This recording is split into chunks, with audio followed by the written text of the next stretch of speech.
Okay, looks like we have 35 people online now, so maybe it's a good time to start. I wanted to welcome everyone. I'm Pascal Savard. I'm the organizer of this event. I'm a board member at the Green Mountain Adaptive Sports. Green Mountain Adaptive Sports is a small Vermont-based nonprofit adaptive organization established 10 years ago. Our program includes ski and ride, aquatic, paddleboard, and rock climbing.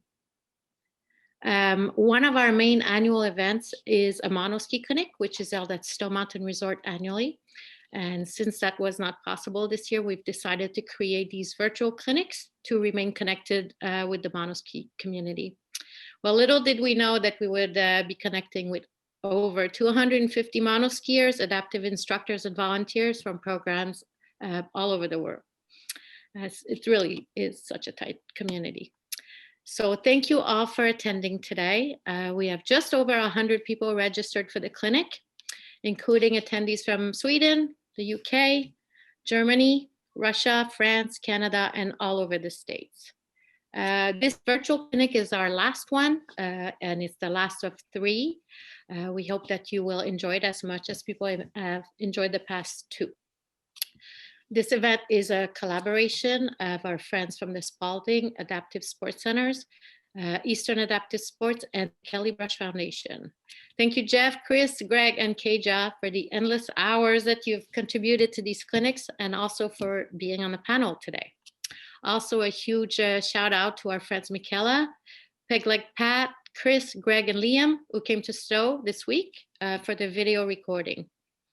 And finally, I wish to thank our sponsors for this event, the High Five Foundation, DinAccess, Tessier, Entopia, Stone Mountain Resort, and Ski Essentials. So without any further ado, I will let my friend Greg Durso introduce himself and the rest of the panel. Thanks again and enjoy the clinic.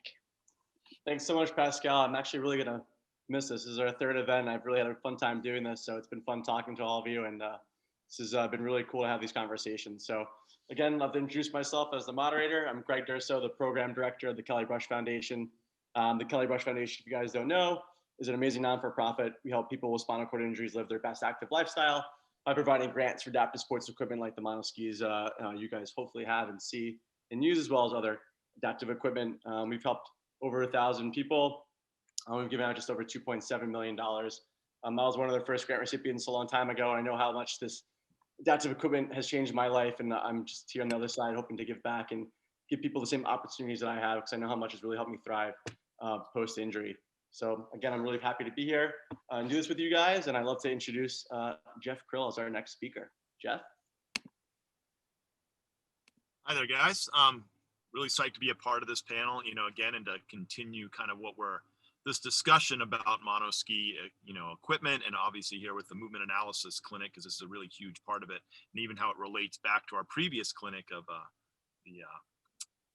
equipment related things. But anyways, my name is Geoff Krill. I'm the PSIA-AASI Professional Ski Instructors of America, American Association of Snowboard Instructors Adaptive Team Coach. So my role is basically to help drive the educational foundation of what goes on in adaptive skiing in particular around the country.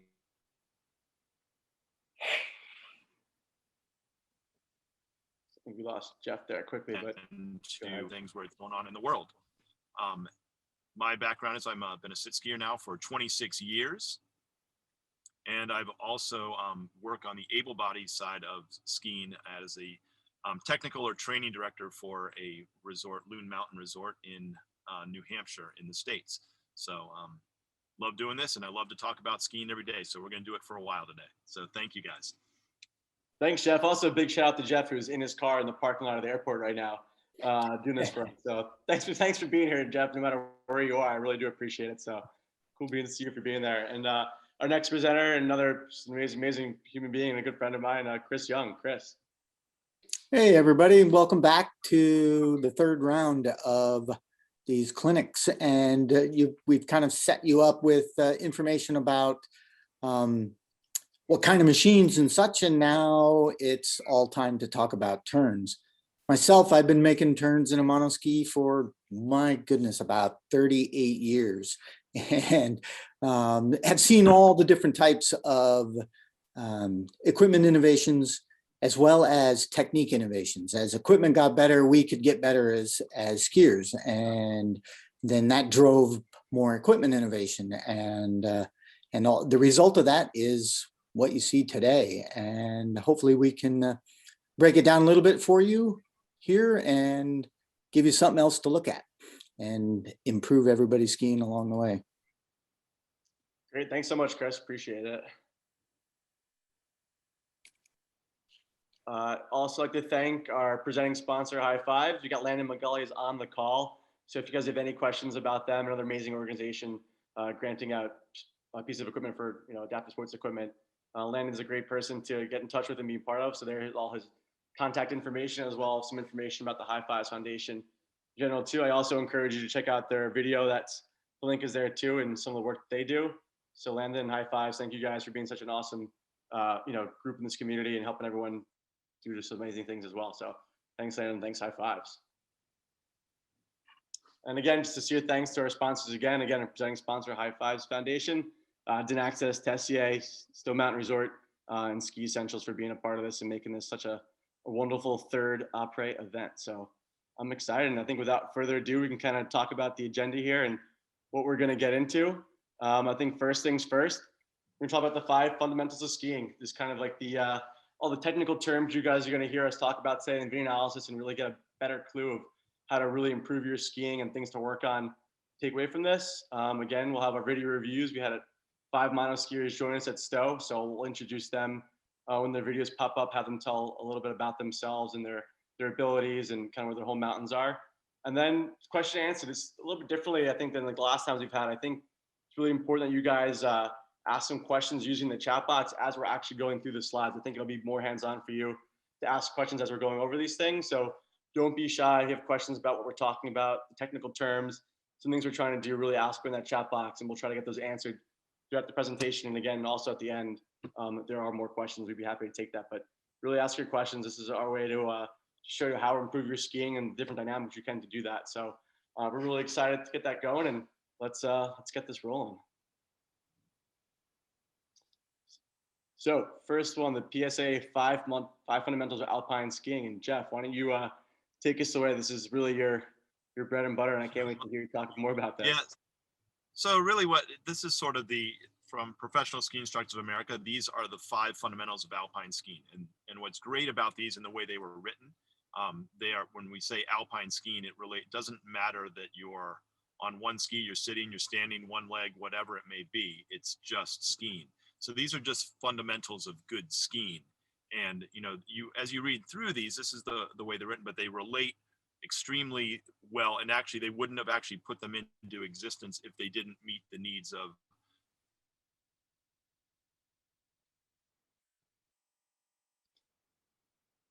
Geoff, cut out there for a second. Our sports. So that to whether you're riding switch or freestyle or backwards or whatever it may be as well. So skiing is kind of the foundation of all this. So, but the first one, and these do not go in order of importance either.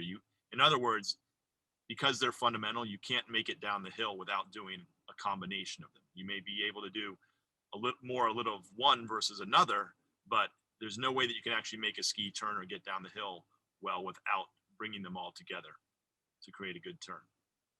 And hopefully that makes sense to everybody. So first one is control the relationship of the center mass to the base of support to direct pressure along the length of the ski. Basically meaning this is not a left-right tipping only sport. You need to be able to move along the length of the ski. You paid for the whole ski, use it. Geoff, as we go through these, it'd be really cool if you maybe talk about some drills or things to try as the fundamentals go to give some context as to actually how people can focus on these 5 fundamentals.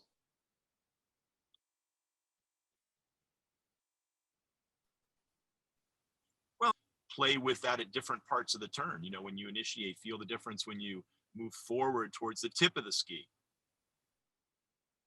Then also think about when you move, if you're saying you're finishing the turn, to come back a little bit, letting the ski feel a little bit more of the tail.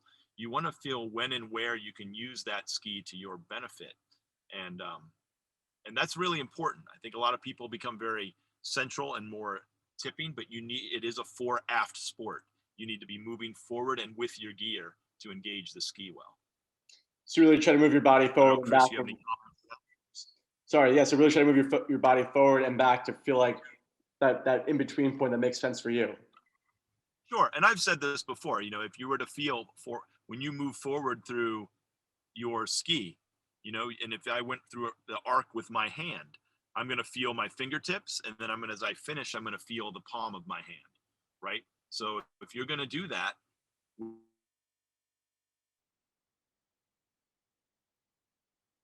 your body, you're moving forward. Otherwise, you're just all tip pressure all the time. Great.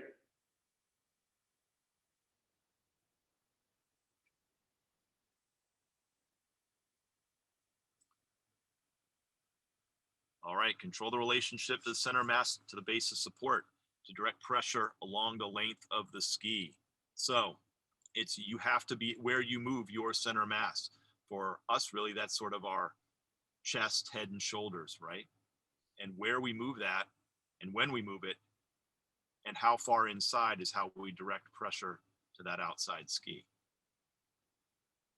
So what's a really good way to kind of figure out how to find that pressure? Is it doing some small turns versus some big turns to really figure out how to move that ski over the way you want to direct that pressure? Well, it's what it is how much, when, and where, and that comes into speed. It's also within that, like right here, you can see that this is very much a little bit more of an inclinated turn where the whole body's tipped in, and you don't see a lot of counter in this turn that you can see here with Pat there. With a little bit, he's not directing as much pressure to that as he possibly could. So he's got to have a little bit more counter in his upper body.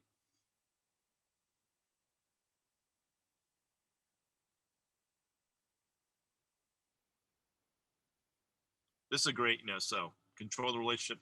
This was the control pressure from screen with number 3 here, right? Control edge angles through a combination of inclination and angulation.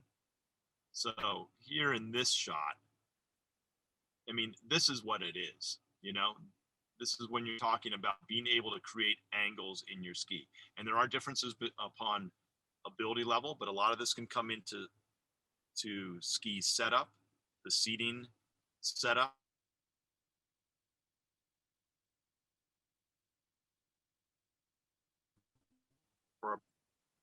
And I won't say anybody depending upon what their disability is, but even the higher level injuries, for a lot of people that think that they can't do this, they can get a better version of what this is that's actually going on here.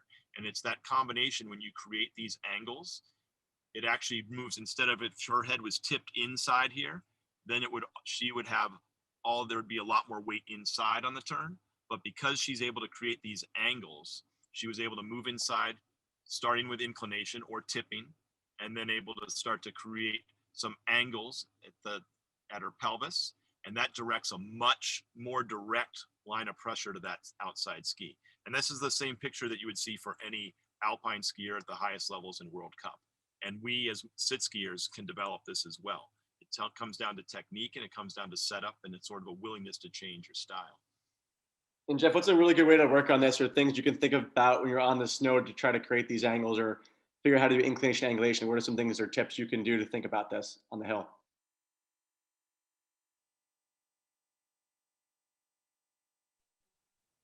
Doing a bunch of almost like J turns, like a traverse drill up the hill, holding on to that position, letting my hips set into it at a somewhat slow speed, and then starting to pick up speed and getting the feeling for how far and understand what speeds I can be at to be able to do that. But a traverse drill is great for that. And maybe Chris, you can even speak to that too. You've done a bunch of these and that's what I always do when I'm getting somebody to really understand the edge of their ski and to feel the kind of angles that they're able to create.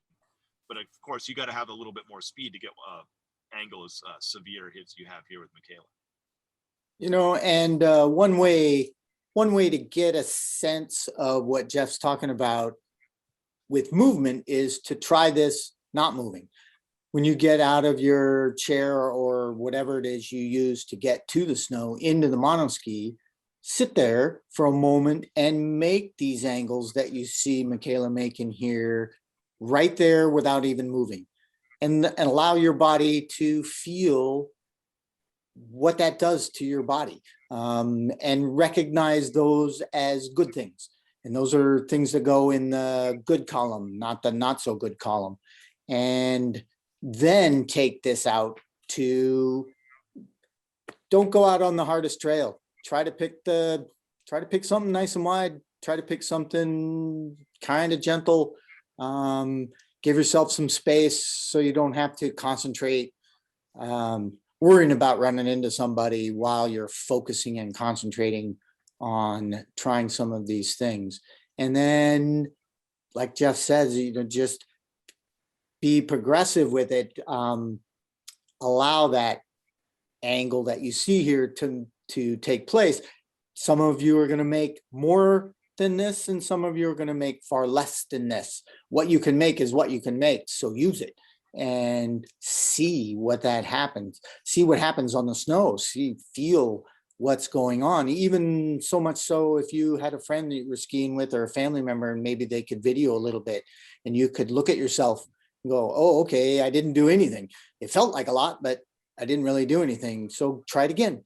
But don't try the whole hill. Try one or two, stop, reevaluate, try another couple, stop, reevaluate, and continue on that way.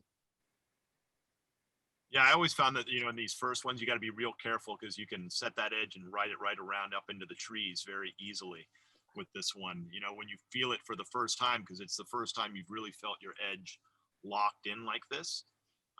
So, be sensitive to that. And also, I would recommend, for really trying to understand what that is, or that edge lock really directing pressure to that ski like that, something that has a little more severe side cut to it is going to let you understand it and feel it a little bit more in the beginning. And the other aspect I want, just in this picture of Michaela, I want to show you a few from her nose straight down to the snow too, in some way, which is, that's a big difference than if her head was in tipped inside. So all that weight, she has so much more weight and pressure going to that edge in that position than where we see in a lot of skiers that have the head tipped inside or a more inclinated turn. And she has a lot more options within this too, and a lot more steering ability too because of this. This is all great advice. Thanks, Geoff and Chris, for that. That's really good. And the fourth one.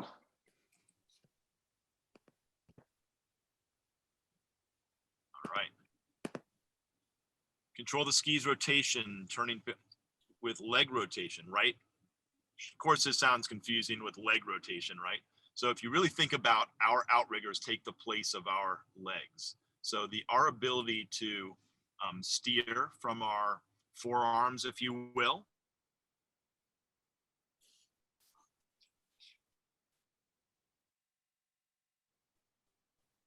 use their hips and wiggle downhill, but they're able to do that on certain terrain. But to complete the turn, or to bring it all the way across, at some point you have to put in an outrigger, usually at some point. So that ability to steer is really important from those arms. It's also that we can actually have our upper body, our chest, our shoulders steering. If we have our pelvis underneath us, we're able to steer that pelvis underneath us and wind our spine enough to be able to turn the ski underneath us while our center mass is moving directionally down the hill towards that next turn. So we are able to turn our bodies underneath a stable platform so that we can actually create ski in and out of counter instead of just tipping, which is a lot of what, you ask a lot of skiers, oh, how do you turn a ski? And they just think left, right, left, right. They're not thinking anything about the steering aspect of it. And this really refers to that. And we can do that really well as sit skiers. Again, is there any advice of what to think about on the mountain when you're trying to do this? Is there anything to focus on, like keeping your head looking in certain directions, or unwinding, or what's some good things to think about on the mountain while you're trying to think about doing this? I mean, I always like, if people are familiar with the drill of what a pivot slip is pretty good for this. Do you want to explain that real quick, Geoff, what a pivot slip is? So a pivot slip is basically a side slip in a corridor, and your ability to stay in counter, having the ski steer underneath you while you would be, say, my head and shoulders are facing you the whole time.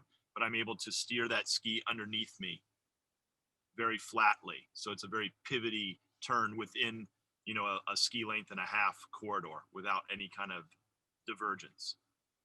I find it's one of the first things that I do on the mountain anytime I go skiing, just to make sure I have control of my ski. And I think the pivot slip is always the best way to feel like I got that kind of rotation and where I need to be down the hill. So I know I learned that from both of you, skiing with you guys a lot. That's one of the things that's really helped me out with my skiing, as I go on the mountain every morning, to make sure I can do that first, to make sure I'm in control of my ski. So it's always a good one. Thanks, guys. And then number 5.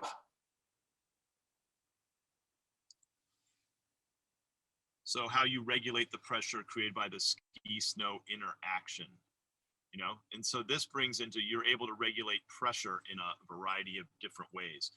And that is how you move fore and aft, the angles that you create. This kind of brings it all. And you're regulating your pressure if you start to use all the other fundamentals above you. You're using a combination of all those to regulate that pressure. Here you see it in this one, they've lost pressure to the ski, right? It's completely uncambered here. So what would be a way to be able to try to keep that ski back and engaged on the snow, especially when she lands here in a moment. Right now, she has like basically one option, which is to just land on an edge and try to like hold on to that. Now, if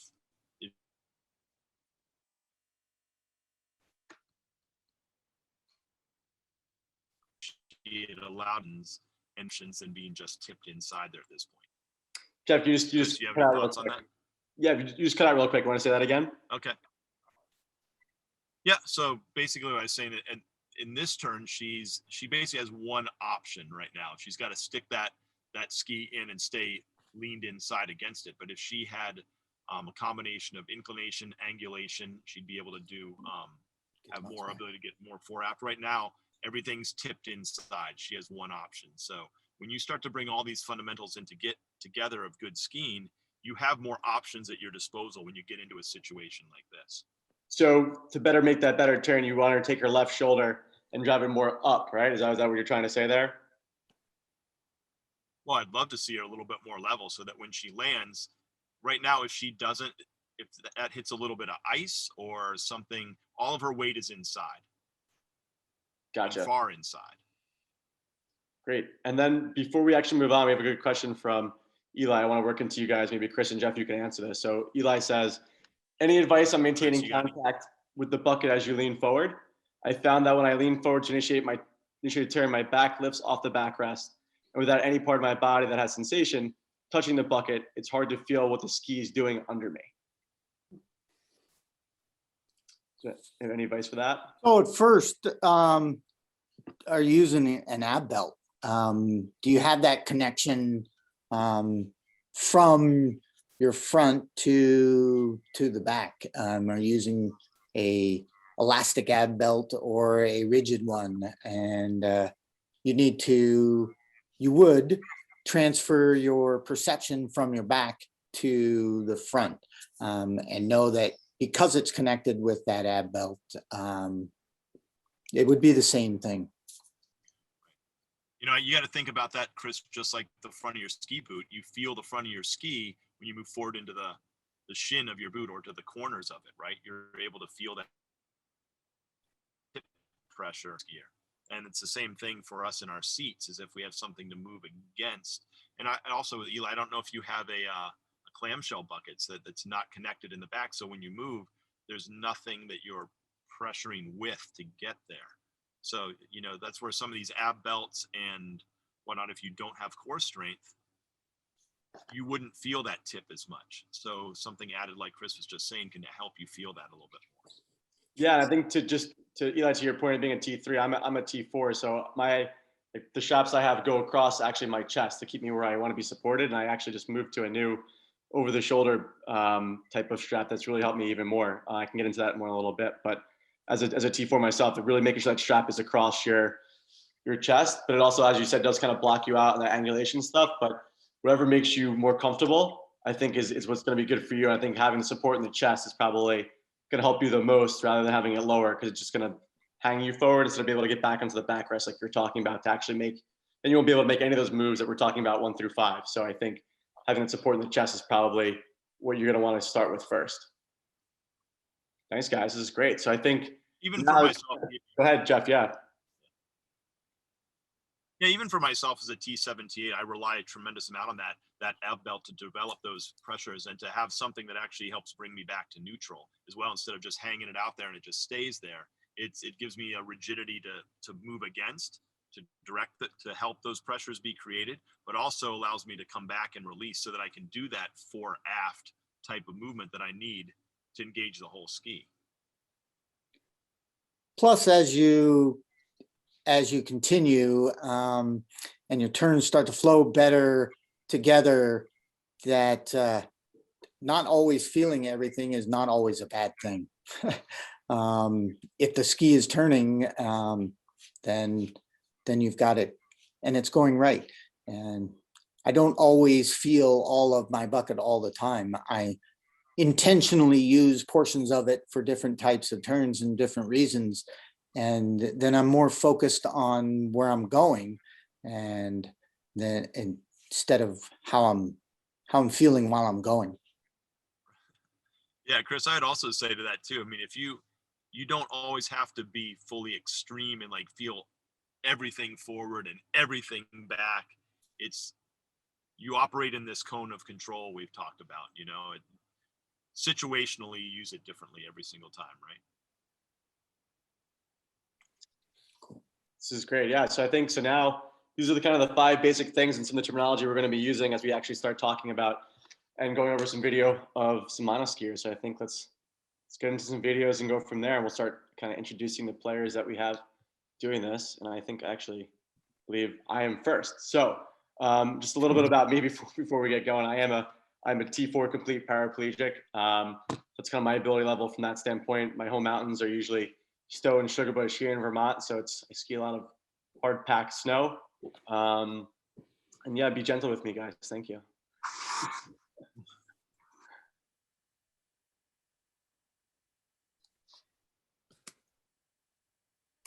It's not hard pack, it's Eastern powder. Yes, thanks for that.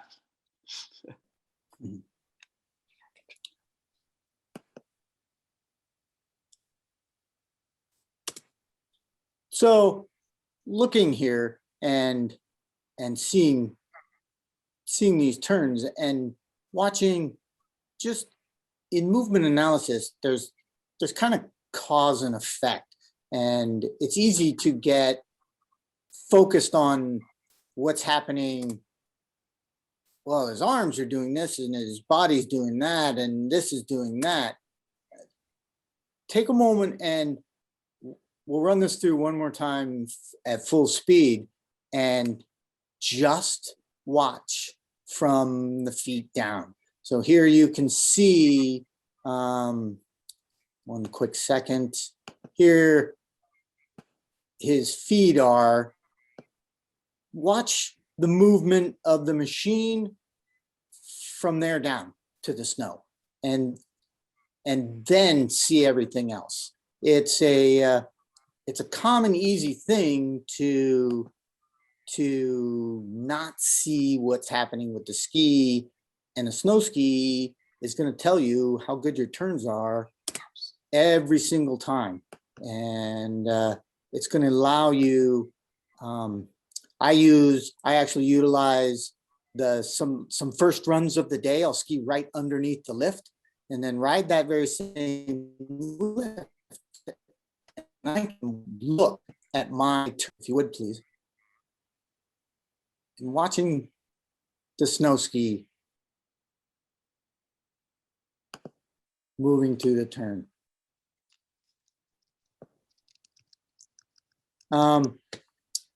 I use the, I ride the chairlift, and then I can see this track.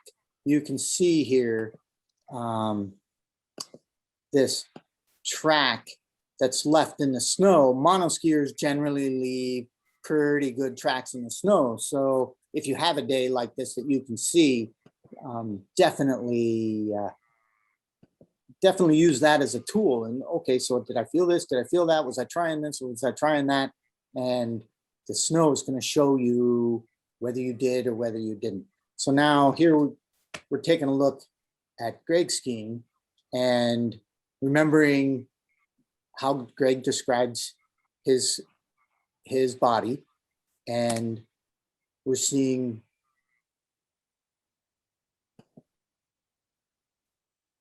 a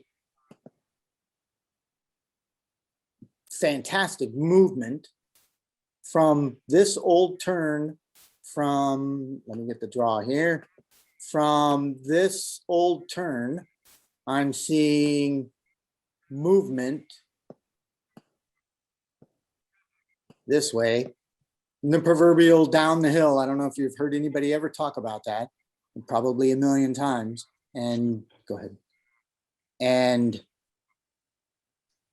from this snow allows, and it's looks like really nice snow. It allows you to get away with a lot where Greg, if this snow wasn't as nice as this, this movement that you make right here in, so hang on here, bear with me. This movement from here in this finish of this old turn and watching the ski, the big puff of snow right there coming off the tail of the ski, partly due to your body position, partly due to the terrain and where you're moving. This movement there, right there, into the new turn, if you did that back here, say, that would allow the snow ski to finish a little bit more underneath you, in that was it 3 or 4 moving from ski to ski, in that movement from ski to ski, the lateral movement. You know, okay, so I'm picking out one element. There's probably a dozen plus 5 different things that you could work on in here with this. Oh, that's right. You did say be nice, didn't you? It's fine. So you can rip me apart. It's what all I'm doing is saying this is a very good thing I'm seeing here. A very good thing. And back here, where you see that puff of snow coming off the snow ski, you could eliminate that, which will give you more control and better direction into the new turn if this movement you make here, right here, earlier. into the new turn was just earlier. Gotcha. It's the same movement you're already doing. And that quite possibly could be, if you could talk a little bit about the change you made. This was pre-shoulder straps? Yeah, it was pre, exactly. So I think, I mean, I love to say this, my husband going over this, is that as I'm coming across with, as a T4, my side of my bucket was pretty high. And I always felt I kind of got blocked, kind of blocked out. I was making those turns. So I felt that I hold on to that edge a little bit longer as I'm trying to set the edge. Sooner, it's taking me longer to set the edge. And so it's harder for me to get back over and make that move faster. But since I changed the shoulder strap, my strap across the chest to the shoulder strap, that left the opening way more to the opening on the sides more. So I was able to get more of that angulation, inclination we were talking about to get that, drive that shoulder back up and try to finish that turn faster than I normally was. And I think that was a huge breakthrough for me, which was the next day after this, where I could actually start making that move earlier in the turn and felt more comfortable with it and have less of a reach out and more underneath the ski. So I didn't have to wait as long to get back over it again to make the next turn. Yeah, Greg, what I see when seating is that to tip inside and forward to create the pressure. And you can do that with a big reaching movement. And the only way you could do that was to move inside, because you could not, in essence, create any inclination. And you only have inclination there, right? If you look, if you draw that, you had to reach out, which, yes, it works, right? He's making a great turn. He's getting the ski on edge and it's happening, but things are happening later. What we're trying to work towards is how can he make these moves?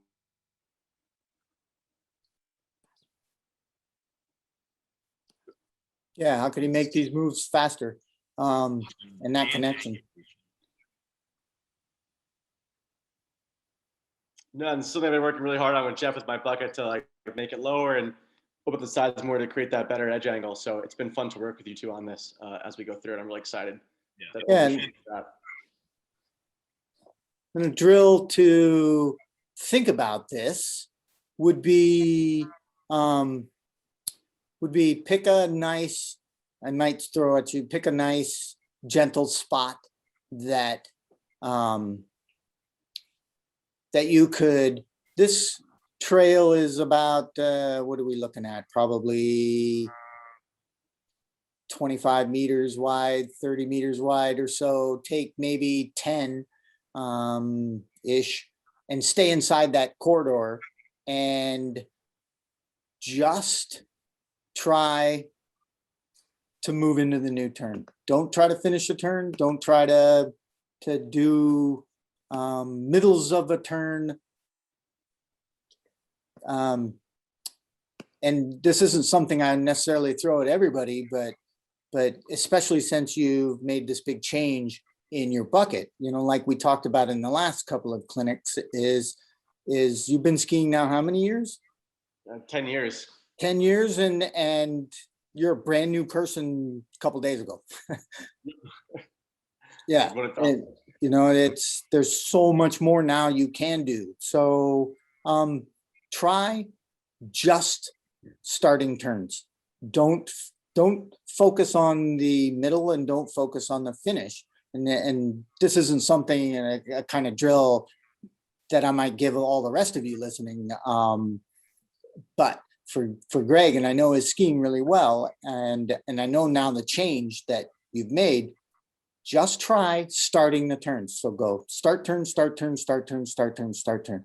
And the thing that you should notice and the thing that you should feel is, where are we at here? Hang on a minute. Is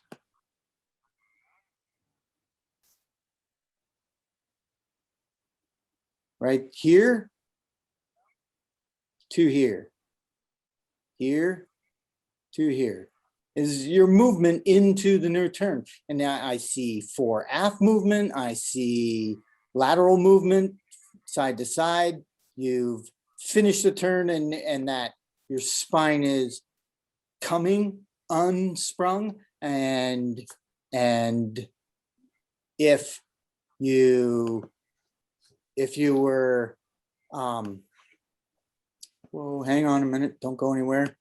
If you were these shoulders right here coming this way, right into pretty much the camera, this snow ski still continuing off in this direction is going to give you, whoa, nice arrow. It's going to give you that re-spring of the spine. And you're going to notice how much quicker your turns happen. You're going to notice how much less effort it is to make it from one turn to the next. For everybody else that's listening, you know, what would you do to try to experience some of these other things? Is Geoff talked about making J turns. And if you could say, let me draw again, start over here, make a little J turn, little J turn, little J turn, little J turn, all the way across the hill and come back to the other side and then try it on your other side. And what you're trying to feel a lot of drills is just a little tiny piece of the turn. And right here, this is just the beginning of the turn and movement into the beginning of the turn. All of the fundamentals, those 5 fundamentals, kind of start here. All right. Awesome. Let's get the mouse back. Yeah, you know what I love about that?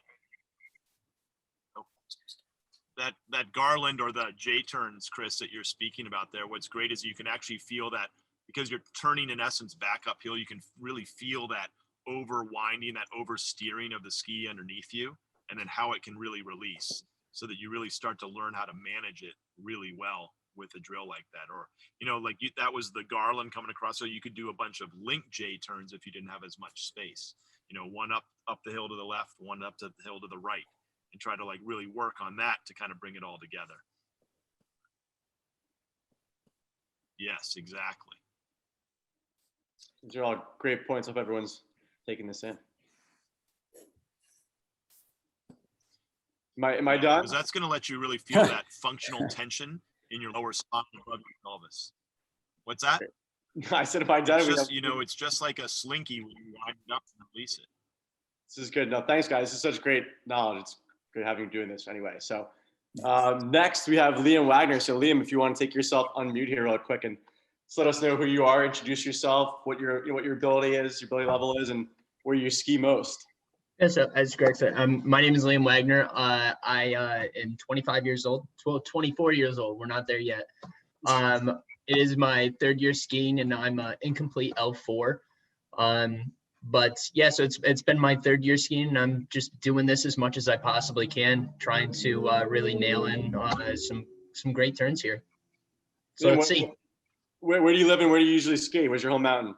Okay, I am in Binghamton, New York, and my home mountain is Greek Peak. But since it's a smaller hill, so I try to travel as much as I possibly can, and really get out there. Great, thanks, Liam. Appreciate it. So Yeah. let's go over some of your skiing.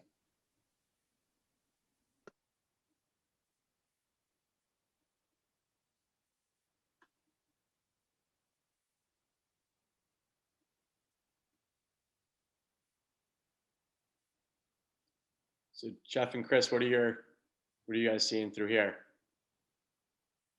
What I see just early on in it, Liam, it's because you are a relatively new skier, right? At 3 years into this game, you have a ton of functionality in your body. You just haven't learned when and where to use it at the right places yet.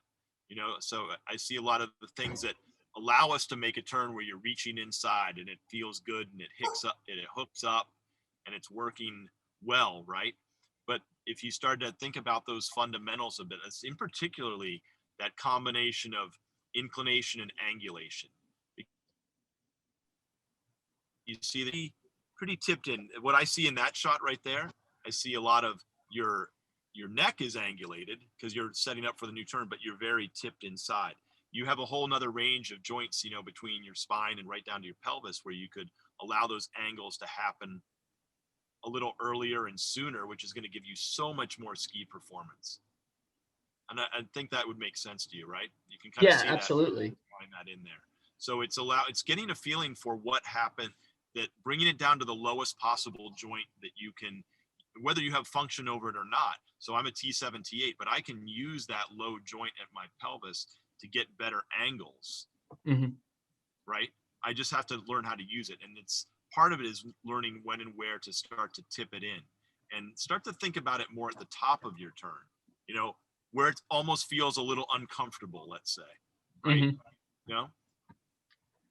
Because if you can switch edges higher and earlier,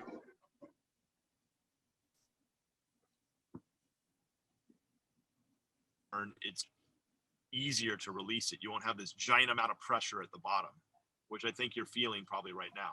You thought about pressure around your turn. Where do you feel a lot of energy all at one time?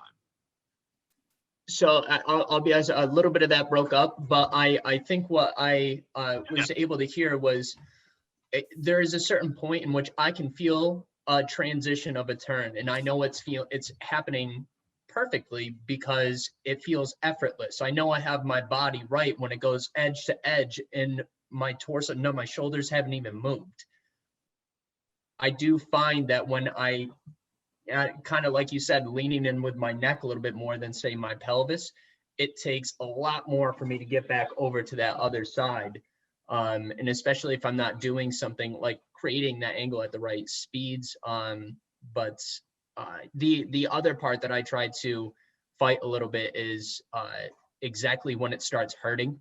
Like my back is a little weird, and I think it probably has to do with a little bit of the hardware, but I still have movement very low. So it's just getting comfortable in my body and figuring out where it's at. Because what I see, like in this turn here, See, you're very upright entering into the next turn. So when you come out here, can you move it forward a little bit there again? Move it forward. And you've started to move towards it, but look how long it takes for your hip to start to engage. It doesn't happen till right in here where you could have been on edge a little earlier there. Mhm. See what I'm talking about? Okay.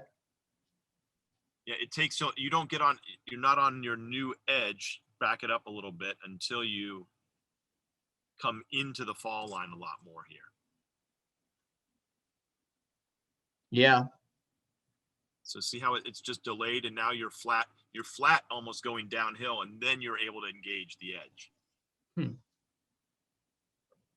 But with that being able to steer the ski a little bit more underneath you, a little earlier at the top of the turn is going to allow you to get on edge sooner.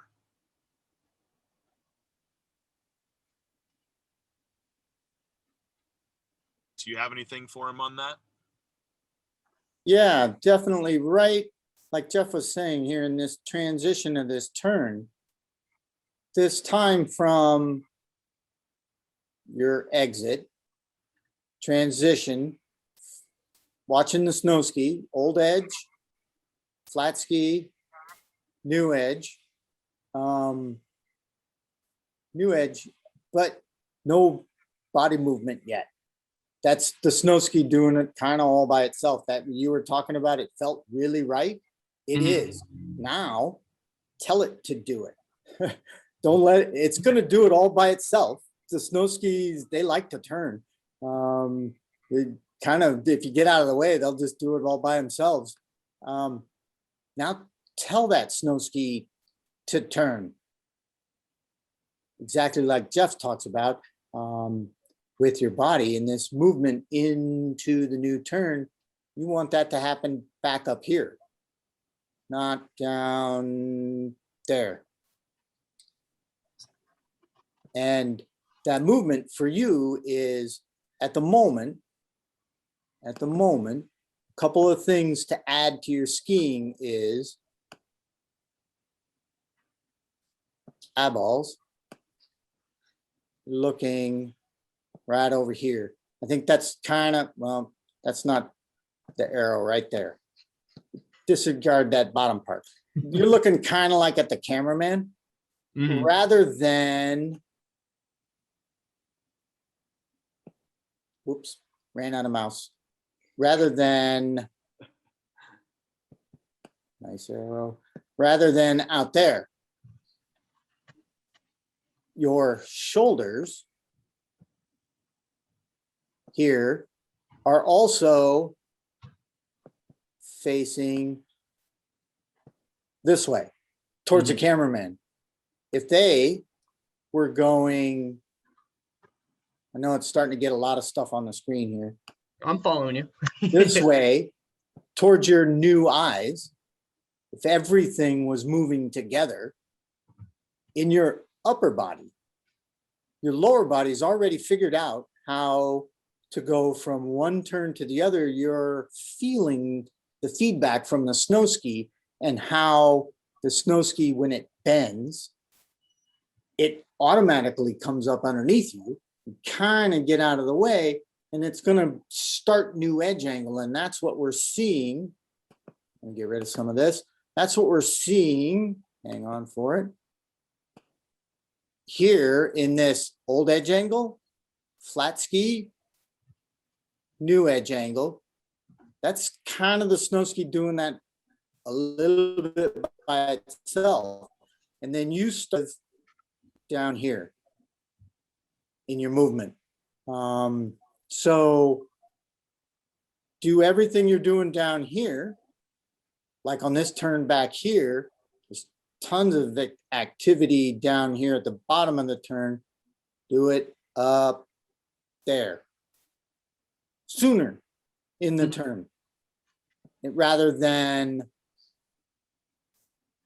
and it feels good. Oh my goodness, get the snow ski to bend and just allow the momentum and the forces from the old turn to come right up underneath you. And as it extends laterally underneath you to the new side, you're automatically in edge angle in a sit ski on a short little snow ski like that. That feels really fun. Now's the time to be more active with that. You've started to make these progressive movements, and now it's time sooner.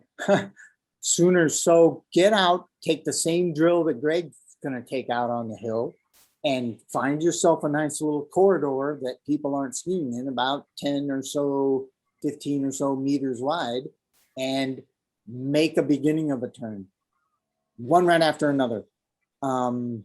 You get 4 or 5 of those strung together, and you're going to start to feel things. And most of those things you feel, except the one that kicks your butt and knocks you down, are going to be really good. Put them in the good column kind of things. Great. Thanks so much, Liam. Thanks so much, guys, for that one. This is really good. I hope, Liam, you can take something away from that and everyone else too on this as we go through My notes. Yeah. So, next up, we've got Michaela. Michaela, if you want to take yourself off of mute and hop in here. Hey, everybody. My name is Michaela. I ski at Cannon Mountain in New Hampshire, where I run our adaptive skiing program, Adaptive Sports Partners of the North Country. I'm in my 13th year, I think, or season in a sit ski right about now. I had kind of taken a slalom ski out this day. It's one of my favorite things to ski because, like Chris has said, I really love riding and feeling that edge of a slalom ski.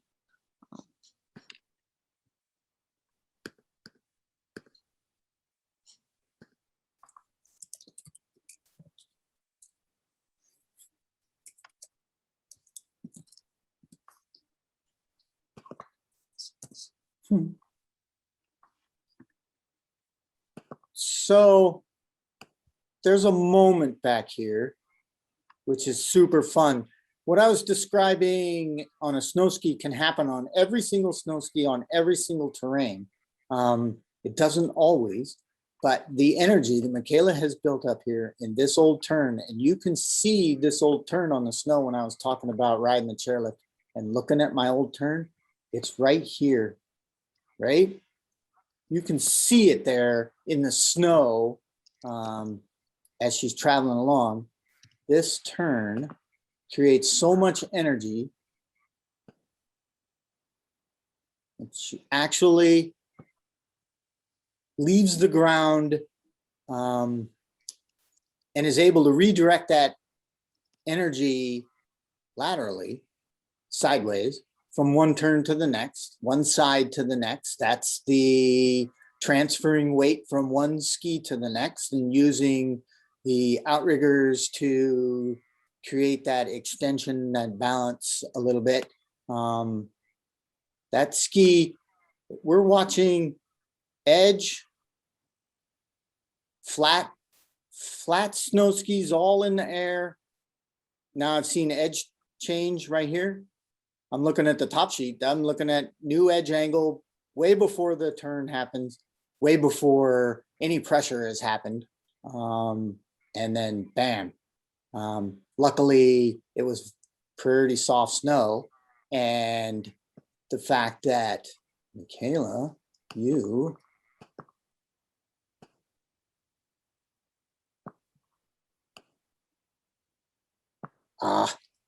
hang on. Try this again. Here we go. Hang on. Wait for it. Drawing. New fingers. Wait a minute. Drawing one more time.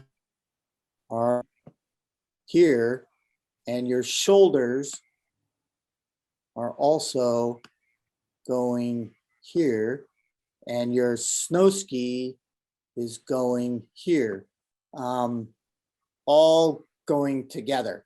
You can see back here when you stomp on this next turn after getting that little bit of extension, air in between the turns because of the really nice old turn, and allowed you to pick the snow ski up, be very nimble with it, and set it down right where you wanted it to. It's stuck in the snow. If the snow had been different, or the terrain had been different, as in typical Eastern snow, not this really beautiful looking stuff, the result might have been a little bit different. I imagine that you would probably be focusing more here because you knew the snow was, and focusing with your shoulders more here because you knew the snow wouldn't support this kind of a stomp of a turn. And this snow ski, even though it's kind of going straight down the hill, is making this arc for everybody that's watching. It's about to make a immensely nice turn. But if you follow, so what was it, number 4 we were talking about in the fundamentals, and rotation, and Geoff talked a little bit about counter rotation and this separation between the upper and lower body in the spine, in the twist of the spine, and to be able to withstand this force, which is pretty close to about 3, maybe 3.5 G's right there. We've done the math and it's pretty high. To your point there, Chris, I think Eli made a question about that too. Like it looks, looking at her machine, it looks like she has more shock travel. How does that play into the ski bending? I think it's, I mean, as you're saying, it's because of her ability, she creates a lot of force more in the ski, and she can bend the ski better throughout the turn. Is that accurate? Absolutely, absolutely. Yeah, we're looking at certainly full extension right here of the shock, and utilizing that full travel. This is the perfect kind of slope for this kind of a turn, and this is the perfect kind of snow to support this type of a turn. It's also right before the recipe for disaster. It's not there, but it's close. And you pull it off, and it's like it wasn't even there. Bam, into the next turn, which is. And Chris, I like danger when you come off the snow too, right? Is that now you have to re-engage that ski again, and you have to build up all that. You have to bend it again. So you have to pressure it. So her pressure ended up being a little bit later because she left the snow there for a moment, right? So that's why her pressure to rebend and initiate the ski was a little bit further down the hill, and she had to really kind of move it inside a little bit to get it to stick again and get the turn she desired. I also Exactly. put the sound on too for Michaela's sound effects through this turn. And for you, Greg, you make this exact same type of turn. It's going to take a lot more effort, and it's going to take a lot more trust in knowing that the ski is going to stick when you do this. And also this, what's this, a 155 or something? Michaela? Yeah. You're on mute, yeah. I think that's what you ski, right, Michaela? 155. Yeah, I think it is. Something like that, little short slalom ski, super quick. You stick something like this on, Greg, and Yeah, you that's make 166 right there. Yeah, okay. You make this type of thing, it's going to do the same thing, the same result. Your movements are going to certainly dictate the success. It's true. And then just one last I was question. trying to be a little bit soft.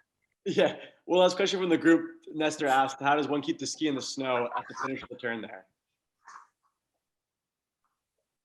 The question is, what was that again? Yeah, how do you keep the ski on the snow as you finish the turn? You don't necessarily need to, Mhm. but if we look back here, as Michaela moves from this turn into this turn, the ski does not leave the snow. Not at all. I see the tip flopping a little bit right there. That could be, there's an old somebody's old turn that she went across rut type of thing. Not always is the ski in the snow the funnest thing. And, you know, striving to have fun out there. All the things you're learning here are going to make this all just much more fun. Yeah. And that's the thing, that can be a really fun turn to load that ski up like that and get a little air as you come across. It's also a tactic to get a little bit more energy because you want to bring it across the hill a little further. Yeah, absolutely. It took me a pretty long time too to figure out how to control that energy, and especially the movement analysis part of that. Because like for a long time, I would basically feel like my ski was bucking me off of it in the end of the turn. And I keep trying to get my weight forward, thinking that would engage it. But in reality, what I had to do was actually get myself back to keep that weight over the tail to hold it. So there's a lot of that fore aft going on for me when I'm really doing these turns. Right. And Michaela, what you learned from that too is that you had to be, yeah, you got the aft, but you definitely had to be moving that body back forward to move into that next turn. Otherwise, you did get bucked. It's quite a lot for aft movement when you're really riding a short little ski and edge like this. Yeah. Yeah, my goodness, look at this movement into the new turn, out of the old turn, your upper body moving into the new turn. There's an immense amount of movement here. Moving from, this is all kind of fore aft movement, moving from the old turn into the new turn. And then you combine that with all the rotation that's happening and the counter rotation that's happening and the angulation that's happening, and bam, you're in the air. No, Michaela, thank you so much for being a part of this and doing this with us and opening yourself up to these. To all these Forward, I always say never. But the heel is like the area. It's like nobody wants to talk about it for some reason. The heel is the area that it's kind of like forbidden to go there, but it's a very powerful tool. And if you learn how to use it in the right way to be able to get to it, to then leverage off of it, you got to kind of lock in the heel or the tail of the ski to then move yourself forward. It's a very, I don't know, it's a beneficial tool if you can learn how to manage it. It's kind of a safe place once you learn how to manage it. Thanks, guys. Thanks, Michaela, again. I really appreciate it. Awesome. So next up, we've got Pat Brown. Pat, why don't you unmute yourself and pop in here? Let us hear a little about yourself, your ability level, and kind of where you ski, and your real epic 7-day vacation you just had. Yeah, I did 7 mountains in 7 days. A pretty good time. 153 miles is what I clocked. So I ski mostly up at Sugarloaf and Sunday River. I am a right below knee amputee on the right side, obviously, and then my left foot has got some paralyzation in it as well. So I did stand up skiing for a little bit after my accident, but I found monoskiing was much better for me. And you know, like I'm clocking 50, 60 days a year now, and I think I started 6 years ago. So that's about me, I guess. Awesome. Thanks so much, Pat. Appreciate you joining us and doing this with us. Yeah, no, it was awesome. It was the best day out of the 7 was this day for sure. So good. All right, you two. Mad scientists, what's up? I don't, like, and Pat, having skied with you, much and actually seeing you out the other day, I think about these turns in particular. I know, the ability that you have, core wise and what you can do with it. Cause I see you do those nice tight little turns but you do it, you tend to use that angulation so much more when you're making.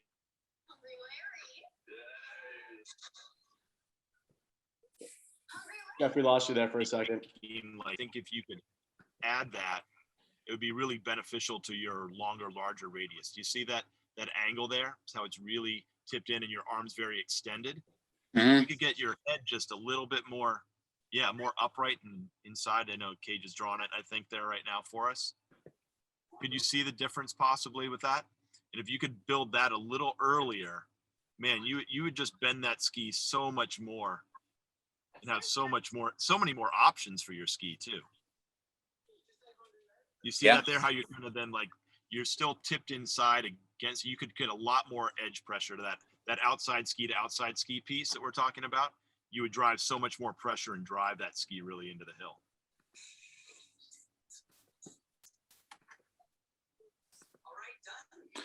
Yeah, looking at it on video, I feel like I feel like I am more, but obviously I'm not, because it's not on the image. So yeah, no, it's good. It's a good point. And just to throw this question out there, I mean, he is on like 100 underfoot ski. So would it be, is it a little bit more challenging to make those examples of that? Or is it if he was on a narrower ski would help him initiate that easy, more, I guess, more quicker, as you're saying?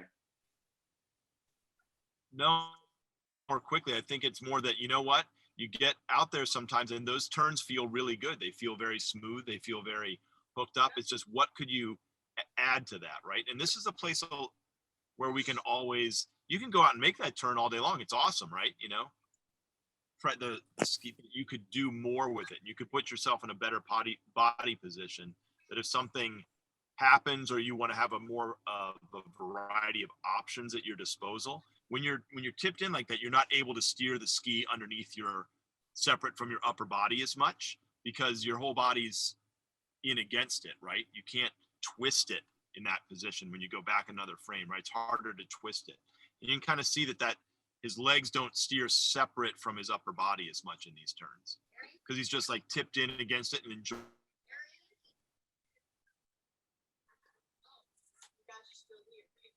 Airport Wi-Fi. Than just letting, like Ski said before, like Chris was talking about before, tell the ski what to do. So take a look, everybody, here in the screen. See this turn over here on this side of the hill, right?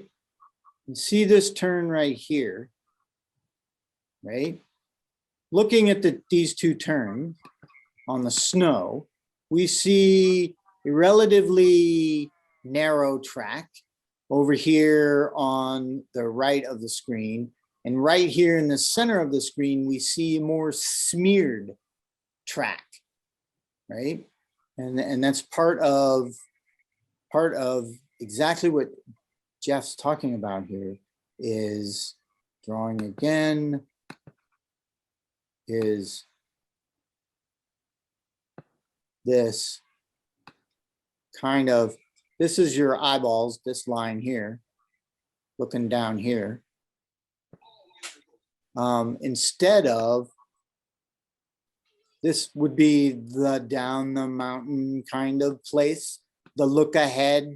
Imagine driving a Buick, like a 1983, and scooch down really far down in the seat and hold one hand on the top of the steering wheel and look through the steering wheel over the top of the dash past the end of the hood at night. And you can't see very far ahead and you can't drive fast.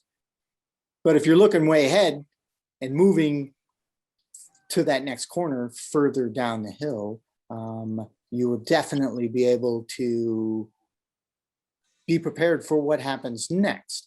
In this turn that you make, Pat, is there, you can see now, we're looking down at the snow ski again, this plume of snow where your track is actually inside here.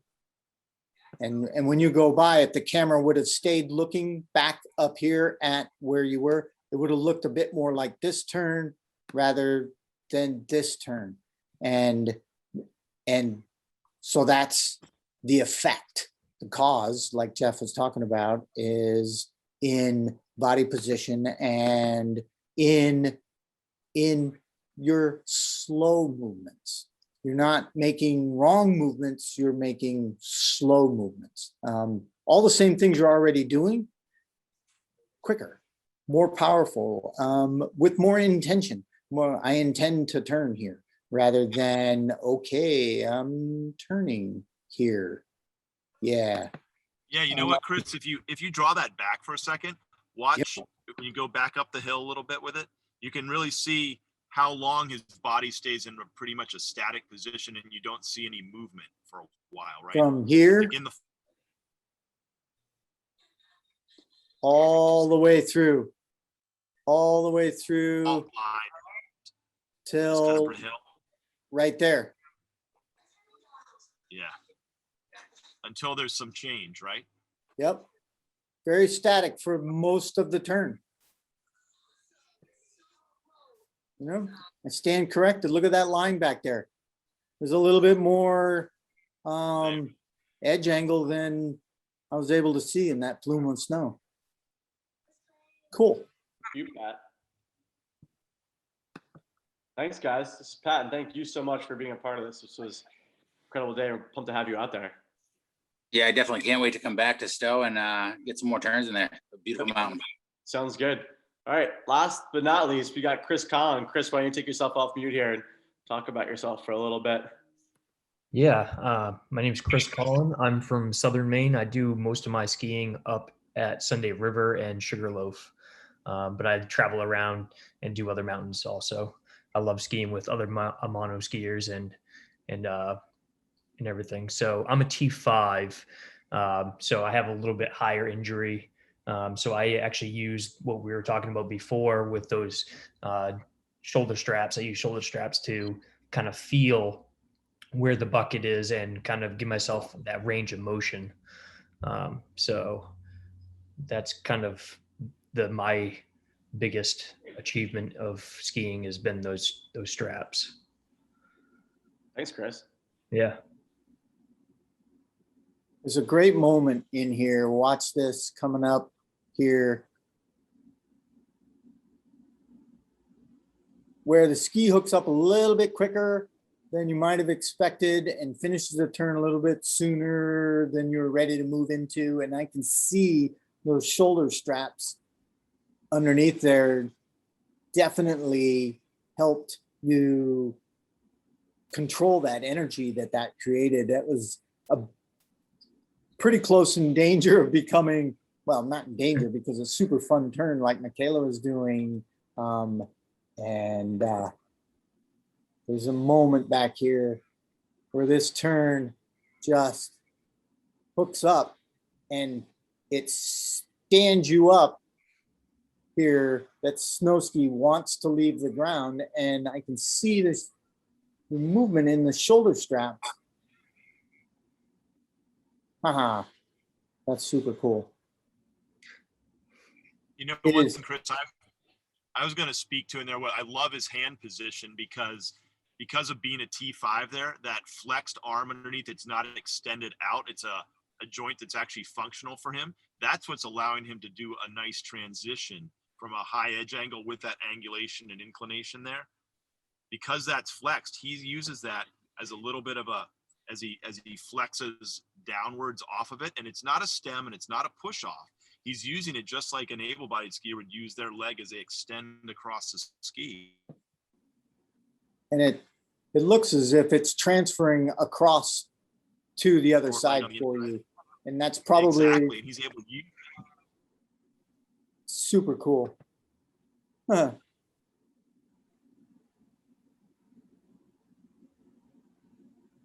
So let me run this back.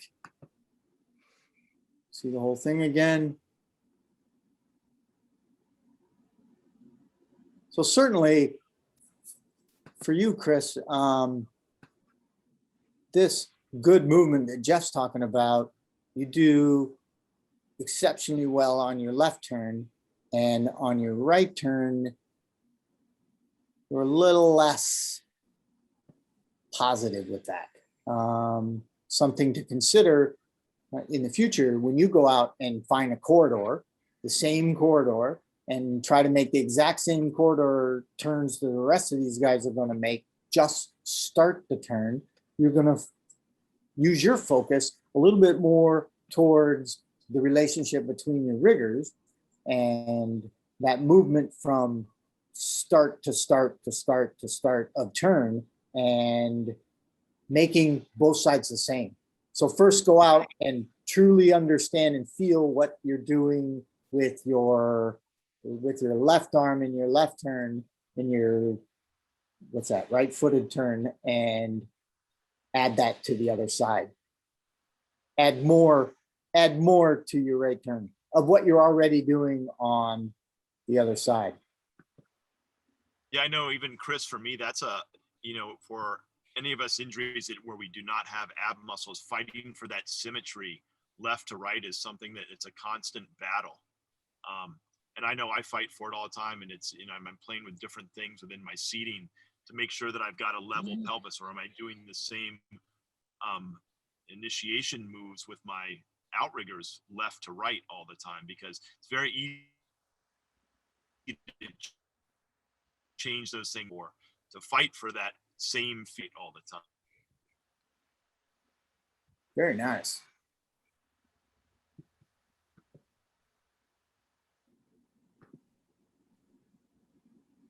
So, you know, when you're looking at turns and you're looking at yourself, if you get a chance to see some video of yourself, I'm using, what am I using? I'm using a Mac, and I'm using QuickTime Player to run these videos, and I'm pausing, and I'm using the scroll bar to move skiers forward and back, and I'm looking for the places I'm trying to pause specifically, and I use the space bar seems to give me more control as all of you guys and gals start to analyze your own movement, is using and trying to see the middle of the turn and the ends of the turn and what's taking place, and the transition and the movement into the new turn of what's taking place, and use the annotate feature to draw on your own picture, and you know, I got my shoulders, and here's Geoff was talking about with this elbow, and then okay, so it's my right turn, so need to focus a little bit more. I might move this elbow forward a tiny bit, not a lot, maybe, and you know, start seeing your own skiing. Video is the best way. Video never lies. It's going to show you exactly what's going on. And if you get the opportunity to have some video, if you have a phone and you can take a little bit, try to get the person that's taking it to make sure you're in the center of the video as much as possible, so that when you do get it home to the computer and you start looking at it and playing with it and such, you get a chance to truly see. GoPros distort the image quite a bit, and they're pretty darn good, but you need a really good skier to ski really close to you to get really good images, generally. So look in, see what's happening. Okay, we see the beginning of a turn.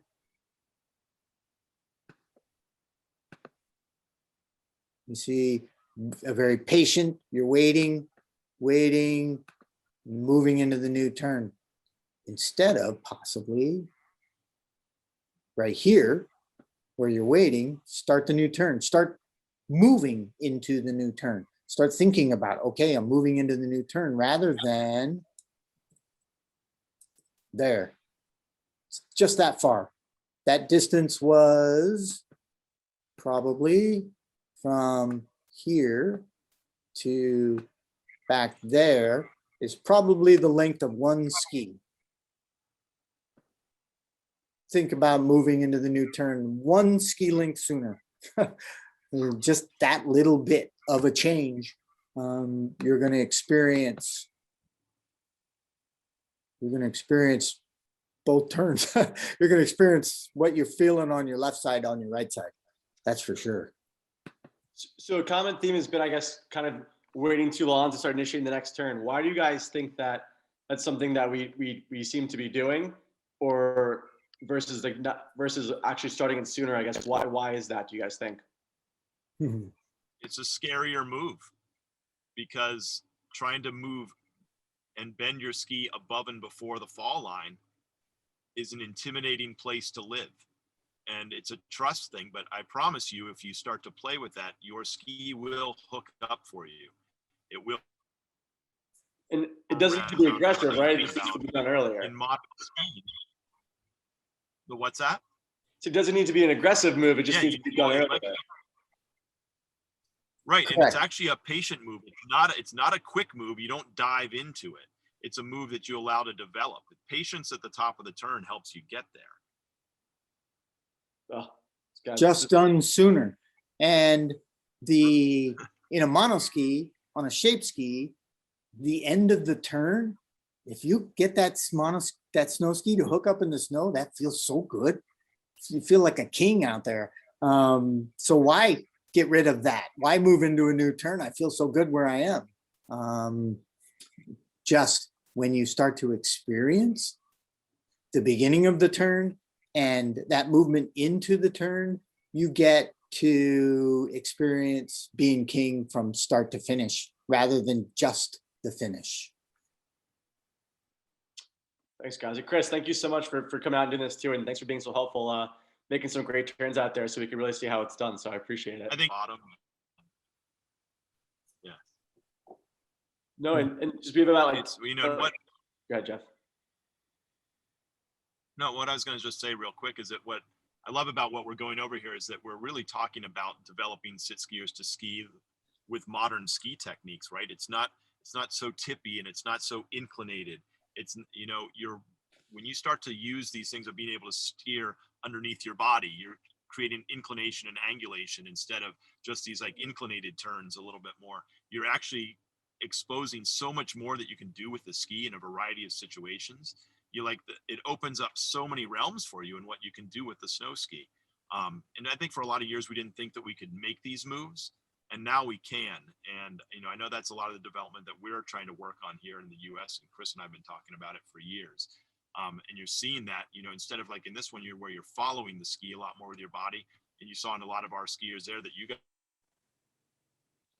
were working underneath separate from your upper body, which opens up a lot of doors for you. Geoff, you made such a great point there. I was actually just going to say, you know, as we have about 10 minutes left here, like any final thoughts, but I think that pretty much summed up, I think, what I really wanted you to say. And such a key point and such a great thing to take away from this. And Chris too, I think, what's your big takeaway out of all this and do this movement analysis and things that you think people should really take out of this? Well, you know, the monoskis come a long ways and from technology. And if you look at the screen right now and the skier on the screen, and if you look down, okay, we're looking at the snow ski again. This is a downhill snow ski. It's probably a 211 or something like that.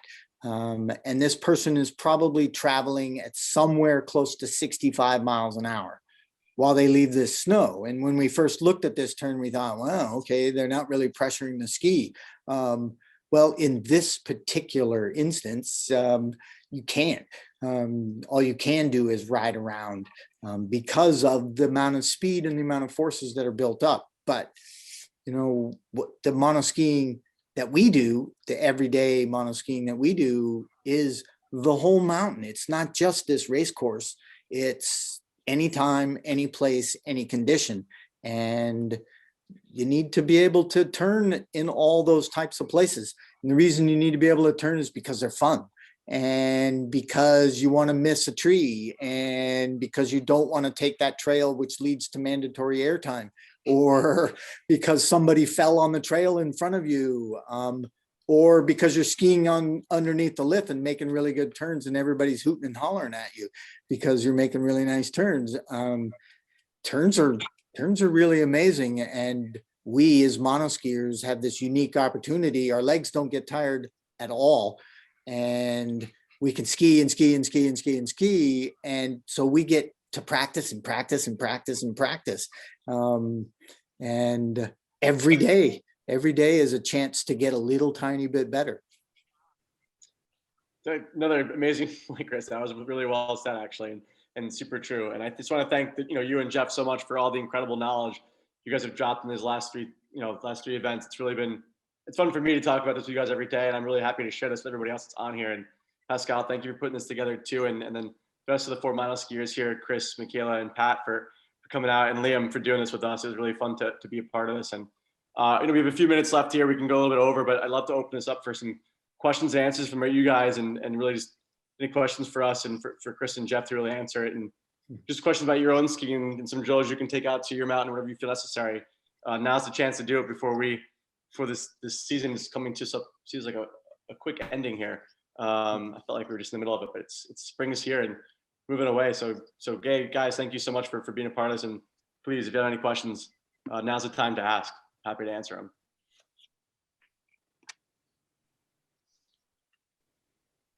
Don't be shy.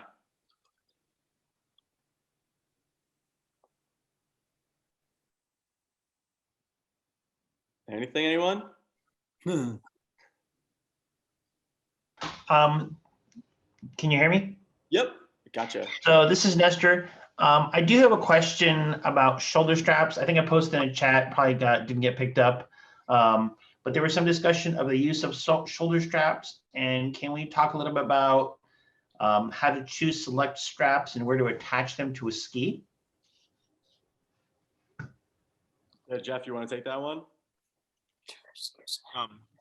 I mean, there's a few different models that are out there. I mean, Chris Collins has been using them. I haven't really used them on my ski in particular, but I mean, from what I've seen, it's just a matter of bolting them to the top of the seat, right, Chris, and then tightening them up to and also having the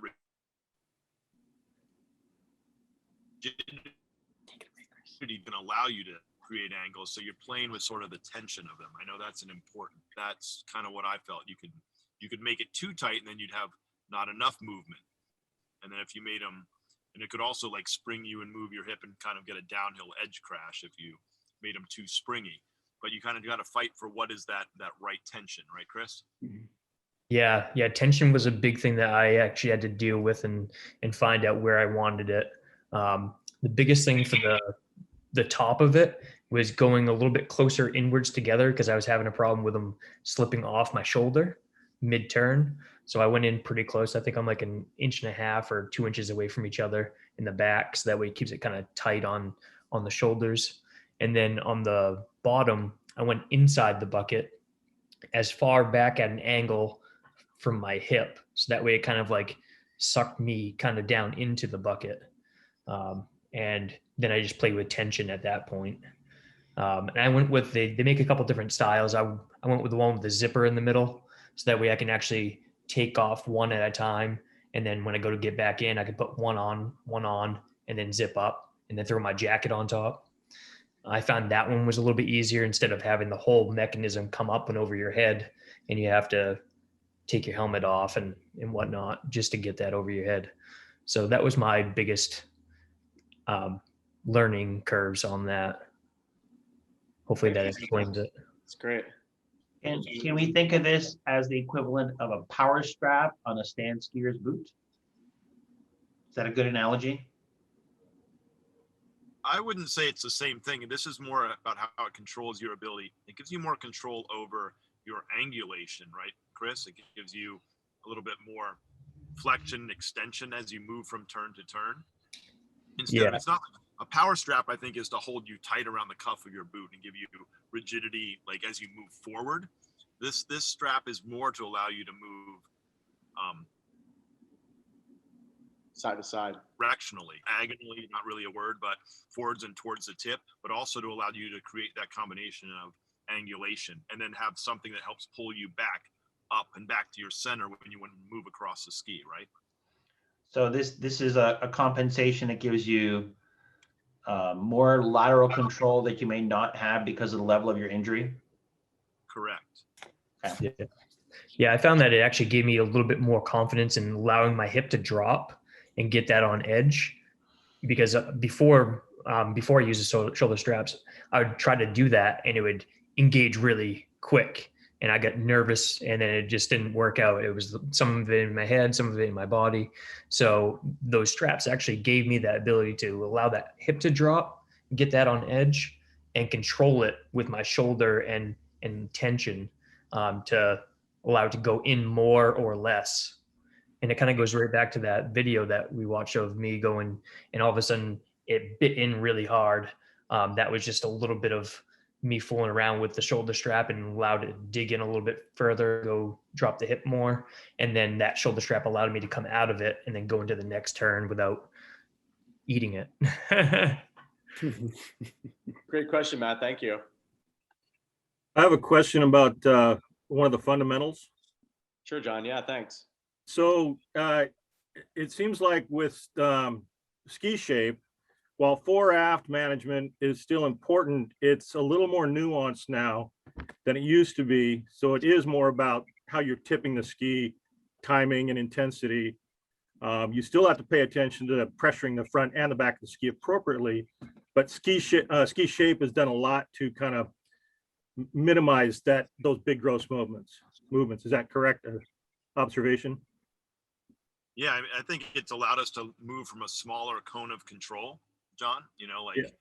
and that's optimally what you want to do. You only want to make the bigger movements.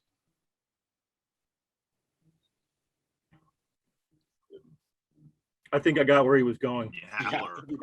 Yeah, The airport yeah, again. you got that. Yeah. Jeff, one more time real quick, sorry. No, so what I was saying is that we're able to operate from a smaller cone of control fore aft, so that we don't have to make as big a moves until we need to. Right. But when you need to, the ski design now allows us to operate, yes, in a smaller area. It makes it easier, right? So we don't have to make as big of gross movements as we once did. Right. With it. But we don't want to forget that it is a fore and aft sport, but we have then the directional movements that we move more laterally Right. too. It's Thank you. the combination together. Yeah. Thanks, John. Great question. But I was also going to say, John, also that's part of the design of the monoskis themselves the suspension is moving the same way. It's trying to allow us to move fore and aft as it moves through the So roadway. when you dowel, depending on your setup, it's less static than it used to be. When you dowel for balance. Anybody? Yeah, Chris, go ahead. Down for balance should be boot center, because we're using alpine skis, not we're not using, wish we had monoski specific skis. And I know there's a couple of them out there, like 4 or 5 that people have made specifically for monoski. If I had my choice, I'd have a snow ski that was almost double stack, and it would be something like 80 something in the tip, and then probably 72-ish in the tail, in the waist, and then 120 in the tail, because because I'd like to finish a turn. But maybe I misheard. It almost sounded like the binding setup has a fore aft range. no. Okay, I misheard then. The fore aft range is done with our bodies, and when Right. you're doweling a monoski, you're trying to get the static mass over boot center. Yeah, bend the ski from the middle. Yep. Okay, I misheard something I thought Jeff said about what the mechanics of the equipment did. Thanks. Yep. We talked about a little bit ago, we were talking about this movement and that movement and such. And this movement is all the movement you see. And that movement is all the movement you see in the video. And as your eye gets more trained, you will start to recognize some of the nuances and the differences. And this movement will become this and this and this and this. And it will be, you'll be able to see the different parts. Right now, this movement is all the movement. And that movement is all the movement of this old turn and that old turn. It's movement of the upper body, the movement of the monoskiers lower body compared to the upper body, and rotation and counter rotation and angulation and bankulation, and like Jeff talks about foreagonally, that movement forward, but not forward towards the tip of the ski, kind of diagonally a little bit. Movement is all over the place, plus movement up and down vertically, and movement because you're traveling at speed down the mountain. It's everything, really. As you see more and as you ski more, you'll recognize more in your own skiing, and then you'll start seeing it in everybody else's too. Great answer, Chris. Thank you so much. That was actually really good to hear. Anybody else got anything going on? Yeah, I'd like to, for one, just say thanks for all of this awesome content. This expertise is really hard to come by. And I think it'd be great if there was some, well, plans for more of this moving forward. But even if some programs could do videos or analysis, like you could send some in, many skiers have so little access to this level of expertise and instruction. I just want to say thanks, and anything that would move it forward, I think would be awesome. No, thanks, Devin. It's good to see you too on here. And it's yeah, I mean, I know it's something we've been really kind of started as something small and got a lot bigger. And I think I love having these conversations, and it's great to open up to everyone else. But I mean, speak to Geoff and Chris here. I mean, I think we'd love to get it out to more people and see what that looks like. So thank you for the feedback, Devin. It means a lot to us. I know for sure. So if I can make a point as well, I'm from Canada, and I'd like to just address something that John Stevenson said, as well as Devin, is from a program perspective, all of the sit skis that were demoed today had the fore aft movement and the ability to adjust the weight or the centering on the sit ski itself. And not every program is going to have monos available. And there's some, one particular model, which is still very prevalent, starts with a P, doesn't have that capability, right? And so you do have to go back as a program. If you're using those and getting people introduced, you do have to use those sit ski specific skis to be able to get them to bend and quote the center based on. But wherever you can, if you've got the mono skis, and the mono skis are phenomenal now, the brand new ones, where you can adjust the balance points, you adjust the ski, not the skier, and you don't adjust the ski to the sit ski, right? Like, it's adjust the sit ski and make it right for the sit skier and for the ski. It's a good. I had one of those old Ps too, so I know what you're talking about. I was 3 centimeters forward on all my skis when I had them. Exactly. I totally know what you're talking about. Same here. Same here.